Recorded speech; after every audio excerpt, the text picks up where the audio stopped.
Hello everyone, I'm Craig Jackson. I'm the news editor of The Telegram. This is my colleague Gary Grant, who's with our IT department. We're here to speak to you about the importance of giving blood, but before we get into that, many of our colleagues probably are not aware, Gary, of our situations and to do with blood and the giving of blood and what have you. Both of us have been diagnosed with what's known as hemochromatosis. You're probably out there now saying, what does that mean? And of course, we were shocked, I think, to say that when we first heard the words hemochromatosis, you go, hemo what? Yes, that's correct. Yeah. And anyway, the bottom line is hemochromatosis is iron overload in your blood. The blood obviously goes through all your organs, and the problem being is that when the blood goes through your organs, it's contaminated with high iron levels, and it will affect your liver. It can cause liver cancer, cirrhosis, I think, Gary, is another one. Yeah. A number of factors. It affects your heart muscles, and I think the last major organ to get affected is your pancreas.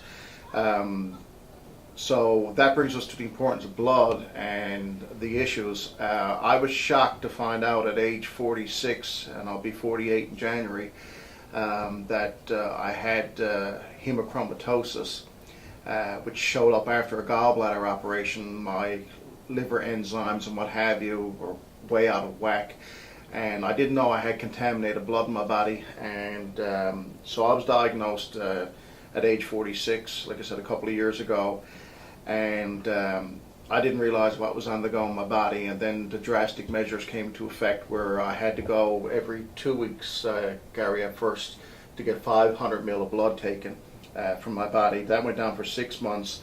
Then every month afterwards I had to go and get another 500 ml of blood taken from me.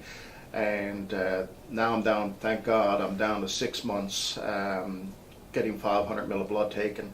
And we all know the importance of giving blood and what have you, but we're getting blood taken from us because that's the only cure for hemochromatosis, is to remove the iron from the body and replace it with new blood. Gary, you got an interesting story to tell. You were diagnosed back in 2002, I believe? That's right, in May 2002, it was 8 years ago now. When I was diagnosed, they said you should tell all your family members and have them tested too for this it's a genetic disorder, by the way.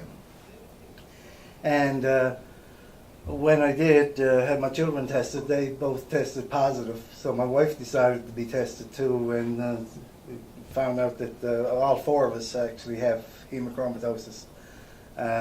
Mine was detected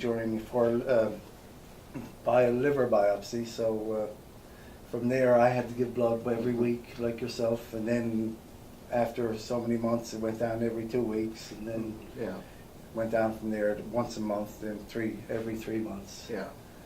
So I seem to have it under control pretty good there now, but yeah, it's very important. Yeah, I had my family tested, and thank God they came up negative for it. So I picked it up through mom and dad's two genes, and mom had one gene, dad had the other. They passed it on to me, and my doctor, Dr. Stephen Major, he's general practitioner. He's the one who identified it. And Gary, I think it's safe to say when you got bad blood in your body, you don't operate the same. You're fatigued. You don't feel well. For you were in the extreme. Yes, I was extremely fatigued. You know, it came to the point I could hardly go down over a few steps without getting tired. But made quite a difference once I started doing it's actually called phlebotomy, or some people like to refer to as bloodletting, the old ancient way of taking blood out. But once phlebotomies took place, your energy levels increased.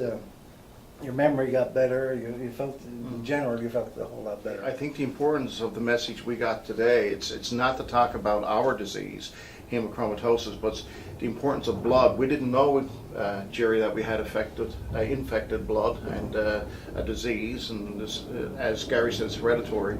And blood became a very important issue for me. And sadly, when you're highly contaminated, sometimes your blood is no good for blood services. If you got to fall within, you can't give blood because of the effect it had on your liver.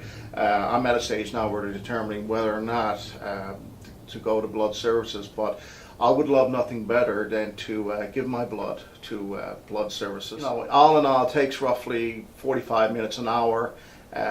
That's all you're going to be given of your time to go to Canadian Blood Services and blood banks, and it's not a major risk. It's excellent actually, because then when you leave, you know that you're given to people and somebody else can use your blood, which is great.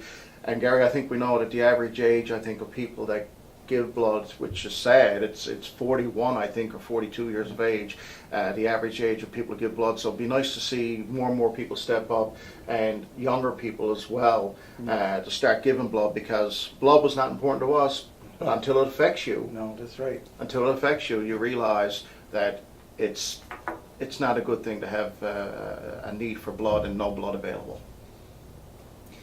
So I think it's safe to say that's our message, and give blood generously, do so, and feel good about giving blood, and that's the message from the Telegram, from Gary and myself.